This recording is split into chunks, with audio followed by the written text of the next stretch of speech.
Samantala, tila nag-time out muna si Senador Chis Escudero sa mga tanong sa politika para sagutin ang mga tanong kaugnay sa kanila ng nobyang si Hart Evangelista. Isa sa mga itinanggi ng Senador ay ang bali-balitang nagli-live-in na raw sila ni Hart. Nakatutok si Lar Santiago. Showbiz questions ang sinagot ni Senator Chis Escudero sa pagharap niya sa entertainment press sa imbitasyon ni Regal producer Mother Lily. Nilinaw ng senador ang maraming isyong kinasasangkutan niya at ng girlfriend na si Hart Evangelista. Isa na rito ang tungkol sa umano'y pagli-live-in daw nila ng kasintahan.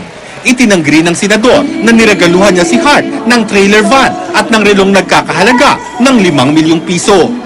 Hindi po totoo yan. Hindi po totoo yan. At nakakahiya naman kay Hart. Kawawa din naman si Hart yung mga lumalabas na balita sa kanya. Sa akin, okay lang siguro. Nasa politika ako, kandidato ako, eleksyon ngayon, kampanyahan ngayon. Pero sa panig at party niya, wag na lang siya. Natanong din ng senador ukol sa pagbaba ng kanyang rating sa pinakahuling SWS survey. Hindi siya naniniwalang may kinalaman dito ang issue ukol kay Hart at mga magulang niya.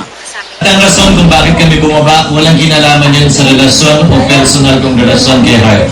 Mas naniniwala tingin namin, yun ay bumaba dahil hindi tulad ng ibang kandidato. Hindi ganun karami ang advertisement namin kung mapapansin niyo. Lar Santiago, updated sa Showbiz Happening.